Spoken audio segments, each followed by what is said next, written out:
AXIA IAS একাডেমিলৈ স্বাগতম জনাইছোঁ। আজি আমি লৈ আহিছোঁ এডিটোৰিয়েল এনালাইচিছ 20 আগষ্টৰ।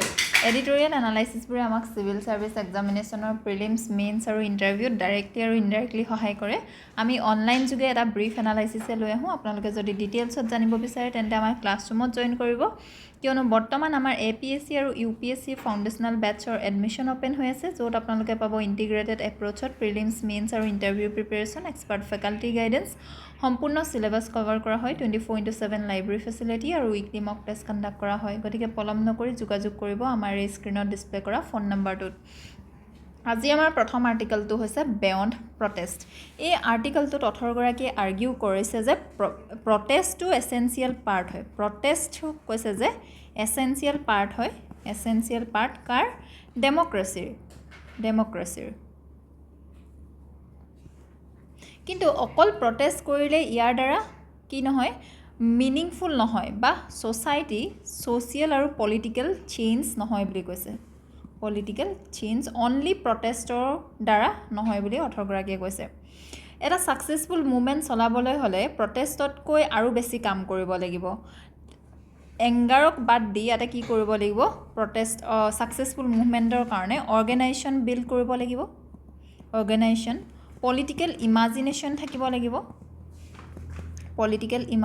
থাকিব লাগিব। ছ'চিয়েল পাৰ্টিচিপেশ্যন থাকিব লাগিব।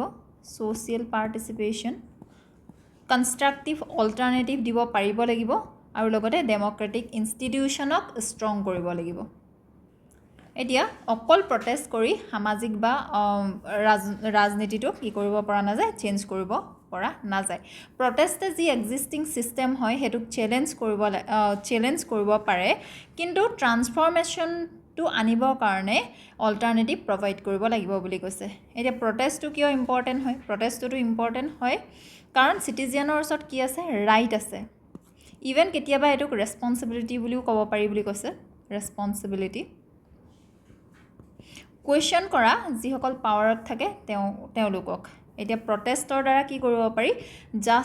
ইনজাষ্টিছ যদি হৈছে তাক চেলেঞ্জ কৰিব পাৰি। নেগলেক্টেড ইছ্যুজবিলাকক পাব্লিক ডিবেটৰ মাজলৈ আনিব পাৰি। গভৰ্ণমেণ্টক একাউণ্টেবল কৰিব পাৰি। মাৰ্জিনেলাইজড যি গ্ৰুপ হয় তেওঁলোকক আমি ভইচ দিব পাৰোঁ। গতিকে প্ৰটেষ্টে কিন্তু এটা কথা ইয়াতে কৈছে যে প্ৰটেষ্টক অট'মেটিকেলি কেনেকুৱা হিচাপে চাব নালাগে? ডিষ্টাৰবেঞ্চ হিচাপে চাব নালাগে। পিচফুল প্ৰটেষ্ট সদায় ইম্পৰ্টেণ্ট হয় ডেমক্ৰেটিক লাইফৰ।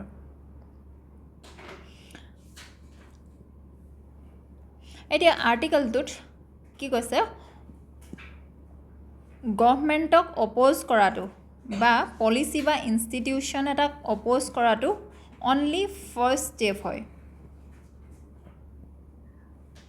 এক্সিষ্টিং ছিষ্টেমটোক ৰিপ্লেচ কৰিবলৈ বা কোনখিনি জেগাত ৰিপ্লেচ কৰিব তাৰ অল্টাৰনেট দিয়াটো বহুত বেছি ইম্পৰ্টেণ্ট হয়। প্ৰটেষ্টৰ পাছত অৰ্গেনাইজেশ্যন হ'ব লাগে, তাৰপিছত IAS দিব লাগে, অল্টাৰনেটিভ থাকিব লাগে, ইনষ্টিটিউশ্যনেল চেঞ্জ কৰিব লাগে বুলি কৈছে। আৰু তেওঁ ইয়াতে এটা কথা উল্লেখ কৰিছে যে আমাৰ যে ইণ্ডিয়াৰ ফ্ৰীডম মুভমেণ্ট হয়, ফ্ৰীডম মুভমেণ্টে এক্সাম্পল দিছে প্ৰটেষ্ট কেনেকুৱা হ'ব লাগে, ছাকচেছফুল মুভমেণ্ট কেনেকুৱা হ'ব লাগে, মোৰ দেন যে ৰেজিষ্টেঞ্চ হ'ব লাগে, সেই কথাটো আমি কাৰ পৰা শিকিব লাগে বুলি কৈছে? আমাৰ ৰেজিষ্টেঞ্চ যে হ'ব লাগে সেই কথাটো ইণ্ডিয়ান ফ্ৰীডম মুভমেণ্টৰ পৰা শিকিব লাগে বুলি কৈছে। ইণ্ডিয়ান নেশ্যনেল মুভমেণ্টে চেলেঞ্জ কৰিছিল কলনিয়েল ৰুলটো, কিন্তু একেটা সময়তে ট্ৰান্সফৰ্ম কৰিব চেষ্টা কৰিছিল ইণ্ডিয়ান ছ'চাইটিক। মহাত্মা গান্ধীয়ে যিটো এপ্ৰ'চ লৈছিল তাত বিভিন্ন ধৰণৰ আইডিয়া ইনক্লুড আছিল। ভিলেজ ৰিকনষ্ট্ৰাকশ্যনৰ কথা কৈছিল, ছ'চিয়েল ৰিফৰ্মৰ কথা কৈছিল, ছেল্ফ ৰিলায়েঞ্চৰ কথা কৈছিল, কনষ্ট্ৰাক্টিভ ৱৰ্কৰ কথা কৈছিল, ডিচেণ্ট্ৰেলাইজেশ্যনৰ কথা কৈছিল। গতিকে ফ্ৰীডম মুভমেণ্ট চিম্পলি অকল ব্ৰিটিছ ৰুলক ৰিমুভ কৰাই নাছিল। ইয়াতে ইনভলভ হৈ আছিল কেনেকুৱা ধৰণৰ ছ'চাইটি ইণ্ডিপেণ্ডেণ্ট ইণ্ডিয়া হ'ব বিচাৰে সেই ইমাজিনেশ্যনটো আছিল। এতিয়া আৰ্টিকলটোত হাইলাইট কৰিছে ইম্পৰ্টেণ্ট লেচন গান্ধীৰ পৰা। গান্ধীজীয়ে কানেক্ট কৰিছিল পলিটিকেল ফ্ৰীডমক ছ'চিয়েল চেঞ্জৰ লগত। তেওঁ বিশ্বাস কৰিছিল যে পলিটিকেল ইণ্ডিপেণ্ডেঞ্চটো লিমিটেড হৈ থাকিব বা ইয়াৰ মিনিংটো কম থাকিব যদি ছ'চাইটি ছাফাৰ কৰি থাকে, যদি ছ'চাইটিত ছ'চিয়েল ইনইকুৱেলিটি থাকে।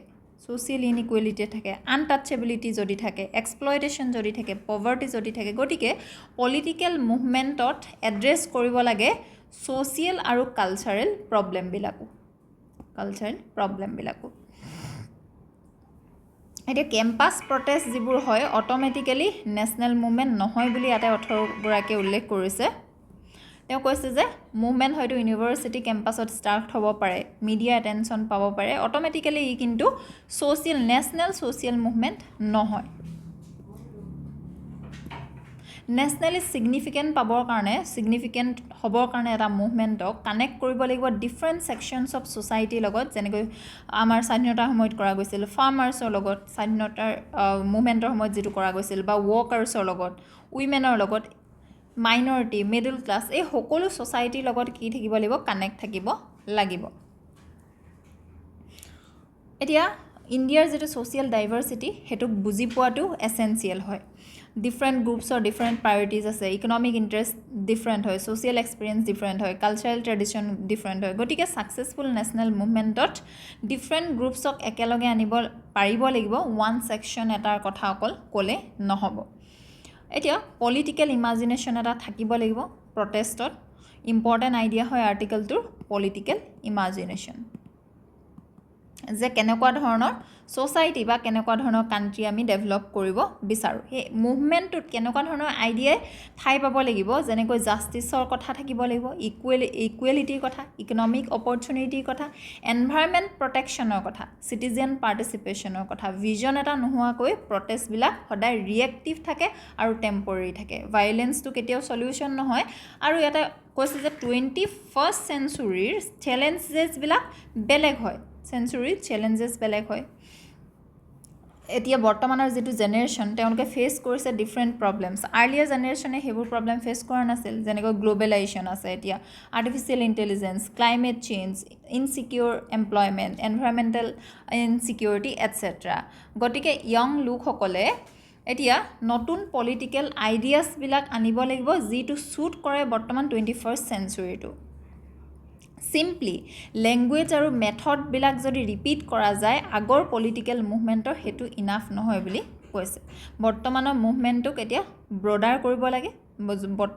যদি আৰ্টিকেলটোত আৰ্গুই কৰিছে যে কণ্টেম্পৰেৰী মুভমেণ্টত যদি আমি ব্ৰডাৰ এৰিয়াছ কিছুমান ইনক্লুড কৰিব লাগে, যেনেকৈ পলিটিকেল ভেলিউজ হৈ গ'ল, democracy, constitutionalism, economic concern in employment হৈ গ'ল, economic opportunity, social concern, environmental concern, এইবিলাক যদি আমি কম্বাইন কৰোঁ তেতিয়াহে মুভমেণ্ট এটা ষ্ট্ৰং হ'ব।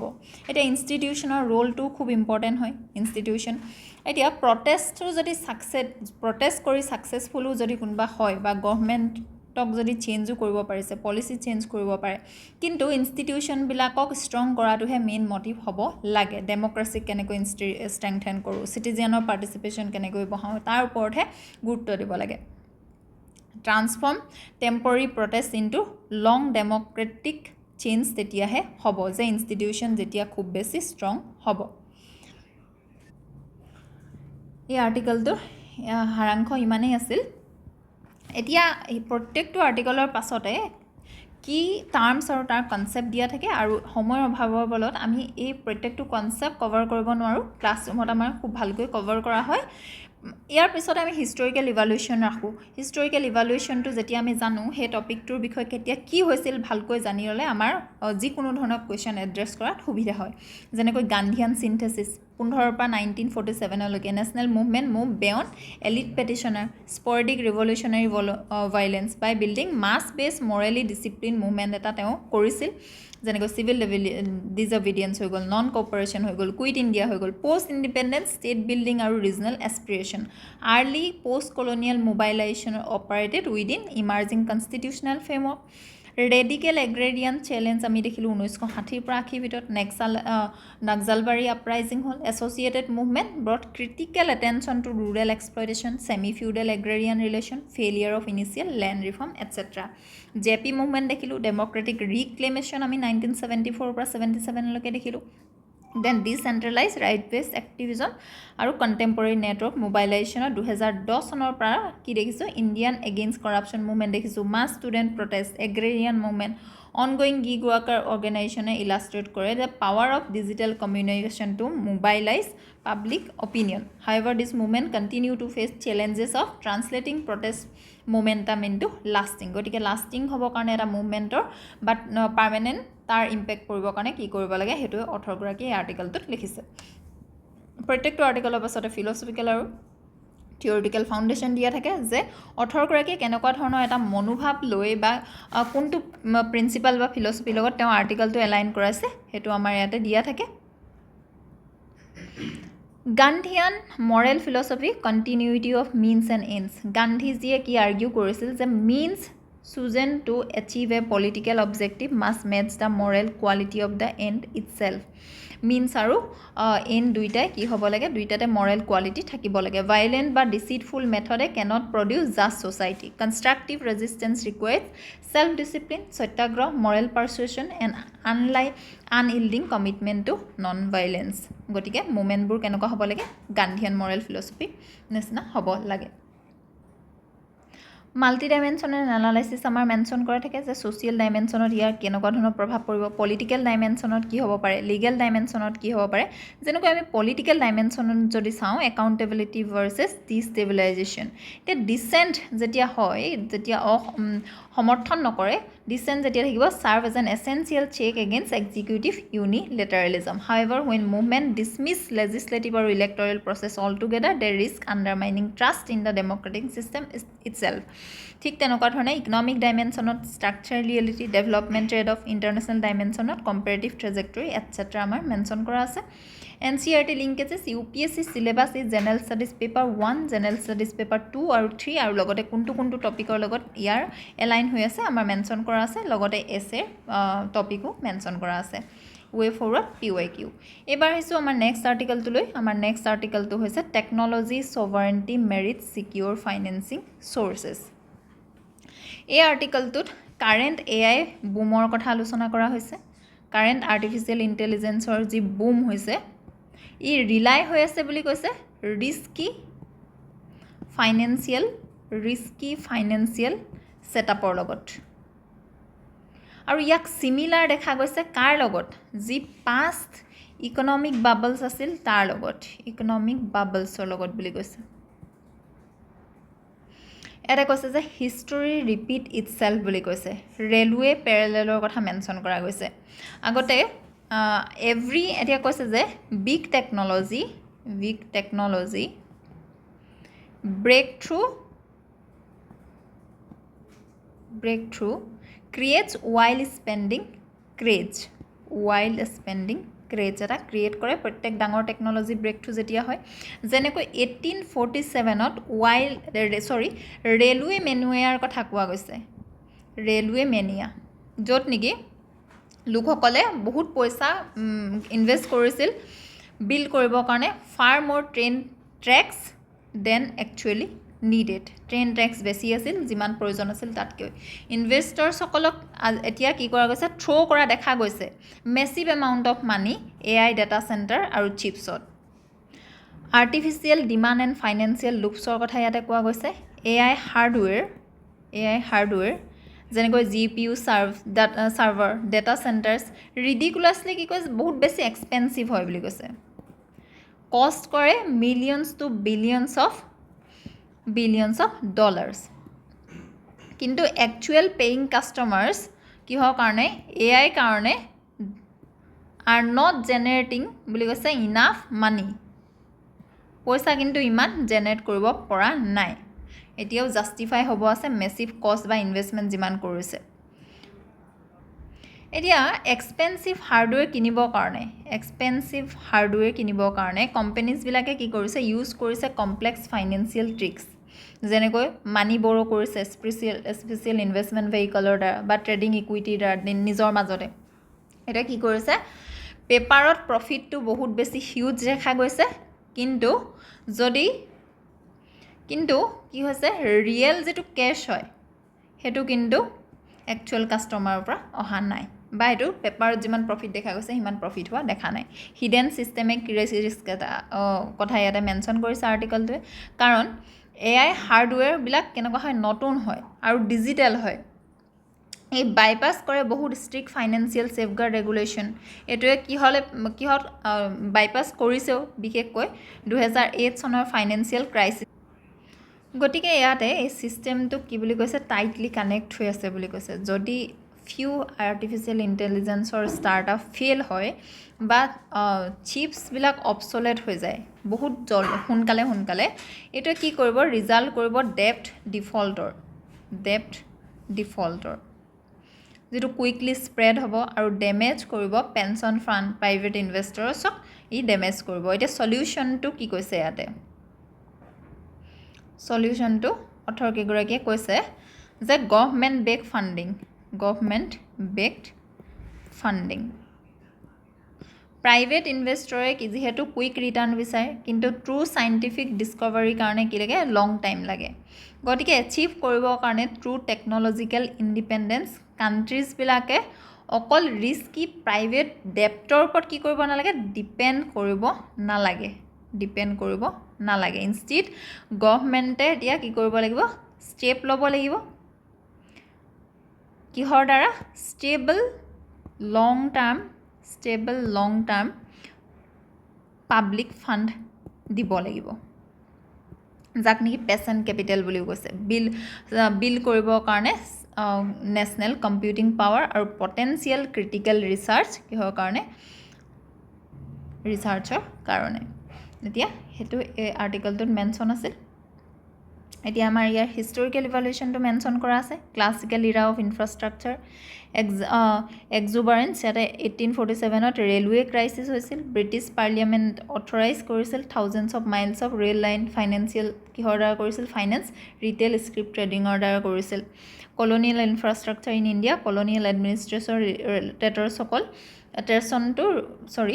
কলনিয়েল যিটো এডমিনিষ্ট্ৰেশ্যন প্ৰশাসন কিহৰ ওপৰত ৰিলাই আছিল গাৰেণ্টিড ৰিটাৰ্ণ মডেলত ৰিলাই আছিল post independence plan scientific development state as prime innovator আছিল ৰিকগনাইজ কৰিছিল complete absence of domestic private venture capital Indian ষ্টেটে পায়নিয়াৰ্ড ভূমিকা পালন কৰিছিল হেভি ইণ্ডাষ্ট্ৰিয়েলাইজেশ্যনৰ কাৰণে এটমিকৰ কাৰণে এইবিলাকত পইচা ইনভেষ্ট কৰিছিল লিবাৰেলাইজেশ্যন হ'ল টেলিকমিউনিকেশ্যন ইণ্টাৰনেটৰ বুম হ'ল প্ৰাইভেটাইজেশ্যন আহিল ডিপটেক আৰু কম্পিউট এপক আমি দেখিলোঁ 2020 চনৰ পিছৰ পৰা ছভাৰেইন কম্পিউট চিপ ৱাৰ দেখিলোঁ জিঅ' পলিটিকেল ফ্ৰেগমেণ্টেশ্যন দেখা গ'ল ছেমি কণ্ডাক্টৰ এক্সপৰ্ট কণ্ট্ৰল কৰিছে কাণ্ট্ৰিবিলাকে মেছিভ এআই ইনফ্ৰাষ্ট্ৰাকচাৰ স্পেণ্ড কৰিছে এলিভেট কৰিছে computer power into instrument of statecraft ই এতিয়া লাহেকৈ কম্পিউটাৰ পাৱাৰটো কি হৈছে কাণ্ট্ৰি এখনৰ ফৰেন পলিচিত ইম্পৰ্টেণ্ট ভূমিকা পালন কৰিছে লজিকেল আৰু ফিলচফিকেল বেছটো যদি আমি ইয়াতে চাওঁ তেন্তে দেখিম যে ফিলচফি অফ এণ্টাৰপ্ৰিনাৰিয়েল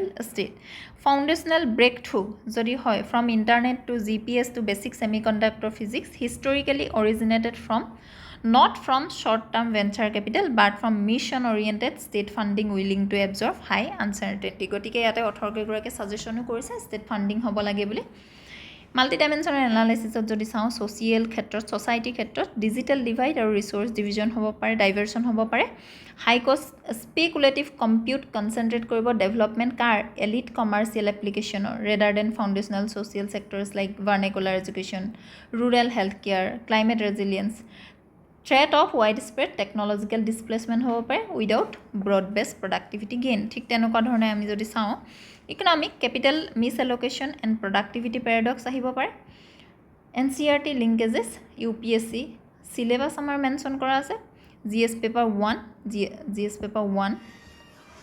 GS পেপাৰ 2 আৰু তাৰ লগত কোনটো টপিকৰ লগত এলাইন হৈ আছে আমাৰ ইয়াতে মেনশ্যন কৰা আছে ইভেন এথিক্সৰ পেপাৰো ৱে ফৰৱাৰ্ড PYQ এইবাৰ আহিছোঁ আমাৰ নেক্সট আৰ্টিকেলটোলৈ আমাৰ নেক্সট আৰ্টিকেলটো হৈছে how liberalisation pushed power sector from persistent outrage to surplus এই আৰ্টিকেলটোত অথৰকেইগৰাকীয়ে ট্ৰেছ কৰিছে ইভলিউশ্যনটো কাৰ ইভলিউশ্যন ইণ্ডিয়াছ পাৱাৰ ছেক্টৰটোৰ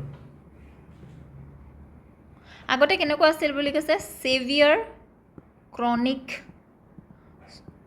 শ্বৰ্টেজ আছিল এতিয়া কিহলৈ পৰিণত হৈছে ছাৰপ্লাছ কেপাচিটিলৈ এইটো ট্ৰেছ কৰিছে আৰ্টিকেলটোত তাৰ কেতিয়াৰ পৰা এতিয়া ছাৰপ্লাছ হ'ব ধৰিছে লিবাৰেলাইজেশ্যনৰ পিছৰ পৰা 1991ৰ পিছৰ পৰা এটা হিষ্টৰিকেল ক্ৰাইচিছ বুলি এটা অথৰগৰাকীয়ে মেনশ্যন কৰিছে যে লেট 1980 সময়ত অভাৰ কিমানলৈকে অনলি জাষ্ট অভাৰ 50% ইণ্ডিয়ানছৰ ওচৰত কি আছিল ইলেক্ট্ৰিচিটি এক্সেছ আছিল মেজৰ ষ্টেটছে ফেচ কৰিছিল power deficit state electricity boards যি হয় এইবিলাকে কি ছাফাৰ্ড কৰিছিল এই বৰ্ডছবিলাকে ছেভিয়াৰ এনাৰ্জি ডেফিচিট লগতে মেছিভ ফাইনেন্সিয়েল লছ আছিল আৰু ৱাইড আছিল গেপটো কাৰ মাজত ছাপ্লাই কষ্ট আৰু এভাৰেজ ৰেভিনিউৰ মাজত আৰু প্ৰজেক্ট ডিলে হৈছিল এতিয়া first phase of reform and struggle যদি আমি চাওঁ পাৱাৰ ছেক্টৰটো ৰিফৰ্ম কৰা ষ্টাৰ্ট কোনে কৰিছিলে PV নৰসিম্হা ৰাও গভৰ্ণমেণ্টৰ দিনৰ পৰা হৈছে 1991ত এলাউ কৰিলে ইণ্ডিপেণ্ডেণ্ট পাৱাৰ প্ৰডিউচাৰ্ছক জেনেৰেট কৰিবলৈ ইনটু জেনেৰেশ্যনক তেওঁলোকক সুবিধা দিলে এলাউ কৰালে জেনেৰেশ্যন কৰিবৰ কাৰণে ইনচেণ্টিভ দি আৰ্লি এটেম্পছ যি কৰা গ'ল প্ৰথমতে সেইটোৱে বহুত বেছি হিট কৰিলে মেজৰ ৰোড ব্লকছ দেখা গ'ল হাইলাইট কৰিলে হাই প্ৰফাইল ফেইলিয়াৰ আৰু পলিটিকেল কণ্ট্ৰভাৰ্চি ছাৰাউণ্ড হ'ল বিশেষকৈ US বেছড এনৰন ডাভল পাৱাৰ প্ৰজেক্ট যিটো নেকি মহাৰাষ্ট্ৰত আছিল এতিয়া কি পাইভটেল ৰিফৰ্মত যদি আমি চাওঁ বিশেষকৈ ইলেক্ট্ৰিচিটি এক্টখনৰ কথা ইয়াতে মেনশ্যন কৰিছে 2003 চনত আনিছে মডাৰ্ণাইজ কৰিছে ৰেগুলেটৰী ফ্ৰেমৱৰ্ক আনবাণ্ডল কৰিছে ACB ষ্টেটৰ যি ইলেক্ট্ৰিচিটি বৰ্ড হয় ডিষ্টিংক্ট জেনেৰেশ্যনৰ কাৰণে ইনটু কিহত ডিষ্টিং কৰিছে জেনেৰেশ্যনত ট্ৰান্সমিশ্যনত আৰু ডিষ্ট্ৰিবিউশ্যন এণ্টিটিজত আৰু ইণ্ট্ৰডিউচ কৰিছে ডি লাইচেঞ্চিং প্ৰমোট কৰিবৰ কাৰণে market competition open access policy তেতিয়া আনিছে 2006 চনত আনিছে অপেন এক্সেছ পলিচি এলাউ কৰিছে লাৰ্জ কনজিউমাৰসকলক পাৰ্চেছ কৰিবৰ কাৰণে পাৱাৰ ডাইৰেক্টলি ফ্ৰম কাৰ পৰা নন লোকেল ইউটিলিটিজৰ পৰা কিহৰ দ্বাৰা ভায়া ইলেক্ট্ৰিচিটি ট্ৰেডিং এক্সচেঞ্জৰ দ্বাৰা টাৰ্ণ কৰিছে ট্ৰান্সমিশ্যন নেটৱৰ্কক কিহলৈ নেটৱৰ্ক ছাৰ্ভিচলৈ RDSS স্কিমখন 2021 চনত ইন্ট্ৰডিউচ কৰিলে ৰিজাল্ট লিংক গ্ৰাণ্ট এম্ফেচাইজ কৰিলে স্মাৰ্ট মিটাৰিঙক ৰিডিউচ কৰিবৰ কাৰণে কমাৰ্চিয়েল আৰু টেকনিকেল লছ স্মাৰ্ট মিটাৰ ইন্ট্ৰডিউচটোকো এতিয়া কি পাইভটেল ৰিফৰ্মৰ ইয়াত ধৰা গৈছে কাৰেণ্ট ষ্টেটাছ আৰু যদি ছাকচেছটো আমি চাব যাওঁ তেন্তে দেখিম যে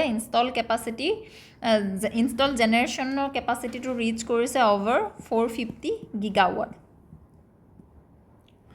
পিক shortages moving the nation from peak shortages of 15% to near এতিয়ালৈ 0 near universal household electricity has been achieve বুলি কৈছে ইউনিভাৰ্চেল প্ৰত্যেক ঘৰতে ইলেক্ট্ৰিচিটি দিয়াৰ কথা কৈছে এলংচাইড ইয়াত কি হৈছে ৰেপিড গ্ৰোথ হৈছে ৰিনিউৱেবল এনাৰ্জি জেনেৰেশ্যনত অনগোয়িং আৰু ইমাৰ্জিং এতিয়া চেলেঞ্জটো কি হয় ডিষ্ট্ৰিবিউশ্যন ফাইনেন্সিয়েল হেল্থটো ইলেক্ট্ৰিচিটি ডিষ্ট্ৰিবিউশ্যন কোম্পানী যি ডিছকম হয় এতিয়াও উইকেষ্ট লিংক হয় বাৰ্ডেন হৈ আছে লিগেচি ডেফ্ট আছে তেওঁলোকৰ ওপৰত বহু ফেইল কৰিছে এচিভ কৰিবৰ কাৰণে target single digit commercial loss ৰিডাকশ্যনলৈ আৰু ট্ৰান্সমিশ্যন বটলনেক্স আছে integrating variable renewable sources like solar wind into grid requires major investment লাগে এনাৰ্জি ষ্ট'ৰেজৰ কাৰণে গ্ৰিড ফ্লেক্সিবিলিটি আৰু ট্ৰান্সমিশ্যন ইনফ্ৰাষ্ট্ৰাকচাৰৰ কাৰণে ইয়াতে আমাৰ এতিয়া হিষ্টৰিকেল ইভেলুৱেশ্যনটো ইয়াতে মেনশ্যন কৰা আছে যিটো অলৰেডি মই কৈছোঁৱে 1991ৰ ইৰাৰ আগত কি আছিলে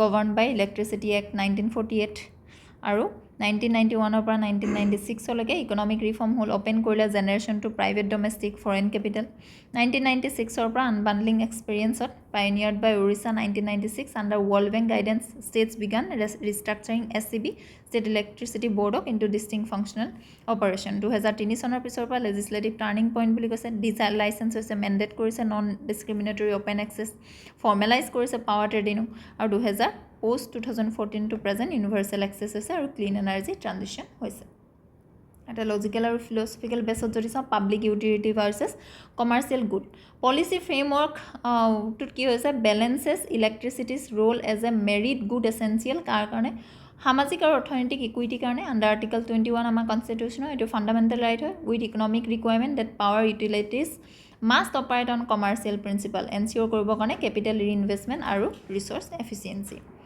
ইয়াতে মাল্টি ডাইমেনশ্যনেল এনালাইচিছ মেনশ্যন কৰা আছে NCERT linkages UPSC syllabus GS paper 1, 2, 3 আৰু তাৰ টপিকবিলাক আমাৰ ইয়াত মেনশ্যন কৰিছে ৱে ফৰৱাৰ্ড আৰু PYQ এবাৰ আহিছোঁ আমাৰ শেষৰ আৰ্টিকললৈ an institution in falling parliament is all dressed up with nowhere to go' এতিয়া এই আৰ্টিকলটোত বিশেষকৈ কৈছে যে যিটো ইণ্ডিয়ান আমাৰ চিষ্টেম পাৰ্লিয়ামেণ্টাৰী চিষ্টেম ইণ্ডিয়াৰ পাৰ্লিয়ামেণ্টাৰী চিষ্টেমে বেলেঞ্চ লুজ কৰিছে বুলি কৈছে ট্ৰান্সফৰ্ম হৈছে কিহলৈ পাৰ্লিয়ামেণ্টাৰী চিষ্টেমটো from a place of thoughtful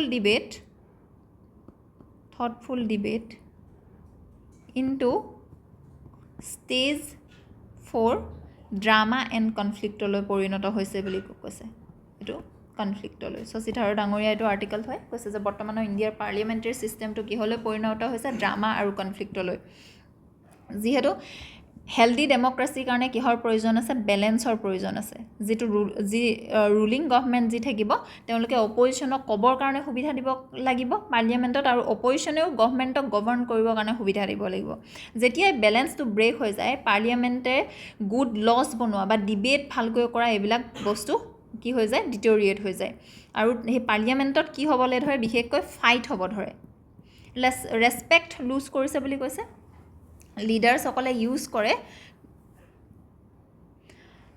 আগতে কেনেকুৱা আছিলে লিডাৰ্ছসকলে মিউচুৱেল ৰেছপেক্ট আছিল ইজনে সিজনৰ প্ৰতি যি পাৰ্টি যাতে যিটোৱে পাৰ্টি নহওক ইজনে সিজনক ৰেছপেক্ট কৰিছিল কিন্তু বৰ্তমানৰ ৰুলিং ছাইডে অপজিশ্যনসকলক যদি অপজিশ্যনৰ পাৰ্টিটোৱে যদি কোনোবাই ডিচেণ্ট কৰে তেতিয়া ৰুলিং পাৰ্টিটোৱে কি বুলি কয় এণ্টি নেশ্যনেল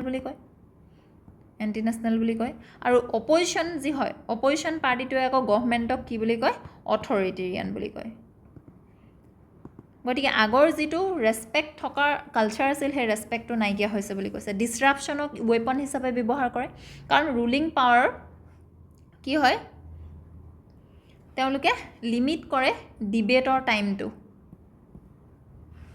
অপজিশ্যনে আকৌ কি কৰে শাউট কৰে সেই সময়কণত তেওঁলোকে প্ৰচিডিংছবিলাকক হোল্ড কৰি ৰাখিব বিচাৰে ষ্টল কৰি ৰাখিব বিচাৰে আৰু নিউজৰ হেডলাইন হ'ব বিচাৰে তেনেকুৱা কৰি থাকোঁতে কি হয় ছেক্ৰিফাইচ হয় একচুৱেল যিটো অপৰচুনিটি কুৱেশ্যন কৰা মিনিষ্টাৰ্ছসকলক ডিবেট কৰা সেই বস্তুবোৰ এতিয়া লছ কৰা দেখা যায় আৰু লছবিলাকক এতিয়া কিহত খুব স্পীডত পাছ কৰি দিয়ে কিয়ছ গভৰ্ণমেণ্টে ট্ৰিট কৰে ডিবেটক ৱেষ্ট অফ টাইম হিচাপে পুছ কৰে লবিলাকক ভইচ ভোটৰ দ্বাৰা খুব সোনকালে পাছ কৰে প্ৰপাৰ চেক নহয় কোৱালিটি কণ্ট্ৰল নহয় ইয়াৰ দ্বাৰা পলিটিচিয়ানসকলে লং ইনচেণ্টিভ পায় বুলি কৈছে ভোটাৰ্ছসকলে ৰেয়াৰলি ৰিৱাৰ্ড কৰে পলিটিচিয়ানছক for sitting in committee rooms to study complex laws বা having political debate instead politician elect কেতিয়া হয় লোকেল ইনফ্লুৱেঞ্চৰ দ্বাৰা পাৱাৰ্ছৰ দ্বাৰা হাই এনাৰ্জি ড্ৰামা যি টিভিত হয় তাৰ দ্বাৰা এতিয়া স্কিপিং এক্সপাৰ্ট ৰিভিউ এতিয়া বহুতো বিল ডাইৰেক্ট কি হয় পাছ যিহেতু হৈ যায় পাৰ্লিয়ামেণ্টাৰী ষ্টেণ্ডিং কমিটিলৈ নাযায় ডিটেইল এক্সামিনেশ্যনৰ কাৰণে